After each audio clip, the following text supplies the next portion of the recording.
അധിഷ്ഠിതമായ ബന്ധത്തിലൂടെ തന്നെ കൂടിയിരിക്കുന്ന യഹൂദ ജനതയെയും തൻ്റെ പ്രിയ ശിഷ്യന്മാരെയും ഒക്കെ പഠിപ്പിക്കുവാൻ ശ്രമിക്കുന്ന മനോഹരമായ 3 ചോദ്യങ്ങളാണ് ഇവിടെ അവതരിപ്പിക്കുന്നത്. അത് മാതാപിതാക്കന്മാർ മക്കൾ തമ്മിലുള്ള ബന്ധത്തിൽ എങ്ങനെയായിരിക്കണം എന്ന തലത്തിലാണ് ഇതിനെ അവതരിപ്പിക്കുന്നത്. നിങ്ങൾക്കറിയാമല്ലോ, നിങ്ങളുടെ മക്കൾ നിങ്ങളോട് അപ്പം ചോദിച്ചാൽ കല്ല് കൊടുക്കുമോ? മീൻ ചോദിച്ചാൽ പാമ്പിനെ കൊടുക്കുമോ?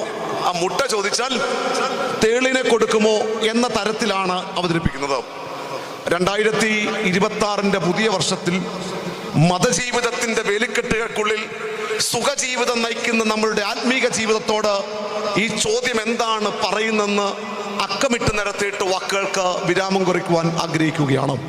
പ്രത്യേകിച്ച് ഇന്ന് എന്നെ ശ്രവിക്കുന്നവരിൽ ഭൂരിഭാഗം ആളുകളും ഒരു 80% ആളുകൾ അമ്മമാരും അപ്പന്മാരും ഒക്കെയാണ്. ഏറെ